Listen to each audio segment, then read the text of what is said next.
Agra police को मिली बड़ी सफलता, सेना में इस्तेमाल होने वाली दवाइयों का जखीरा बरामद। 40 लाख रुपए की बताई जा रही दवाइयों की कीमत। पुलिस ने 7 लोगों को किया गिरफ्तार। गैंग के बाकी सदस्यों की गिरफ्तारी के लिए कई टीमों का हुआ गठन। सीपी के निर्देश पर डीसीपी सिटी और एसीपी हरिपर्वत ने की कार्रवाई। दवाओं के माफियाओं पर होगी गैंगस्टर एक्ट में कार्रवाई।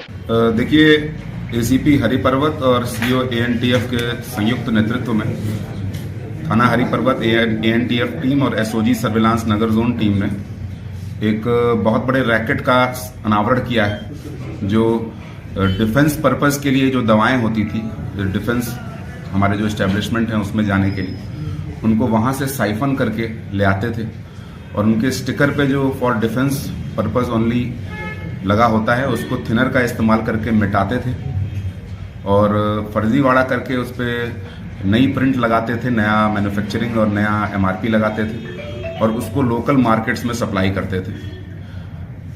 इस पूरे गैंग में 7 लोग अभी तक गिरफ्तार हुए हैं। इनमें वो भी हैं जो साइफन करते थे, वो भी हैं जो मिडिलमैन हैं और करियर्स हैं, और वो भी हैं जो अपनी फर्म बना के शॉप्स पे सप्लाई करते थे। इनके पास से बहुत बड़ी बरामदगी, लगभग 40 लाख रुपए की विभिन्न दवाएं बरामद हुई हैं, जिनकी डिटेल आपको दी जा रही है। एक कार जिसमें दवाएं रखी हुई थी वो बरामद हुई है, 9 मोबाइल फोन्स। इनके स्टिकर से मिटाए जाने वाला जो थिनर है वो भी बरामद हुआ है और बहुत सारी खाली दवाओं की डब्बी और खाली दवाओं की जो स्ट्रिप होती है वो भी बरामद हुई है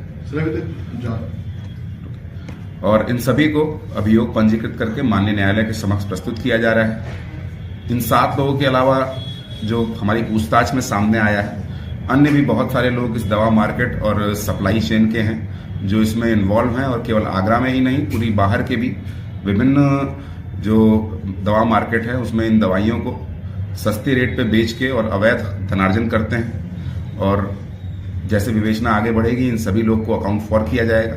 और क्योंकि ये अभी तक की जो हमारी पूछताछ और अभी तक की जो हमारी कार्रवाई है उसमें ये फिट केस है गैंगस्टर एक्ट का, इन सभी के ऊपर गैंगस्टर एक्ट का मुकदमा पंजीकृत कराया जाएगा। इनकी अवैध संपत्तियों को बहुत जल्दी 14(1) थाना गैंगस्टर एक्ट के अंतर्गत कुर्क कराया जाएगा।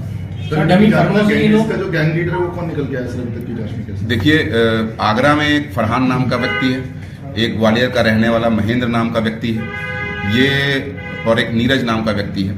ये 3 अभी तक जो हमारे सामने आए हैं वो इस गैंग के बड़े प्लेयर्स हैं। अन्य भी कुछ नाम हैं जिनकी डिटेल्स अभी हम आपको नहीं दे रहे हैं, उनकी गोपनीयता रखते हुए, और उनके खिलाफ जब कार्रवाई होगी तो आपको सूचित किया जाएगा। इंटरस्टेट सप्लाई भी करते थे मेडिसिन की? देखिए, दिल्ली और राजस्थान और अन्य राज्यों में भी सप्लाई करने की बात पूछताछ में सामने आई है और इसकी और जो डिटेल होगी वो आपको दी जाएगी। ये डमी फर्मों से सप्लाई हो रही थी पूरी, यहाँ बिलिंग होती है, जो इनकी प्रेजेंट की फर्म है, क्या उनकी भी अकाउंट्स वगैरह चेक होंगे? कहीं उनसे एनआरएस कैटेगरी वाली दवाइयाँ तो सप्लाई नहीं हो रही, या इनका कितना अब तक ट्रांजेक्शन हुए हैं? जी देखिए, इस विवेचना में जितने भी रिलेवेंट फैक्ट्स हैं सबको एग्जामिन किया जाएगा। हमारे एसीपी हरिपर्वत, कैस्टेट ऑफिसर, आईपीएस ऑफिसर इसको देख रहे हैं, पूरी विवेचना को इसकी मॉनिटरिंग कर रहे हैं। जो भी रिलेवेंट फैक्ट्स हैं फर्म से संबंधित, शॉप से संबंधित या सप्लाई चेन से संबंधित, उसको एग्जामिन करके उसको विवेचना का पार्ट बनाया जाएगा और आने वाले दिनों में भी इसमें बहुत बड़ी कार्रवाई होगी। ठीक।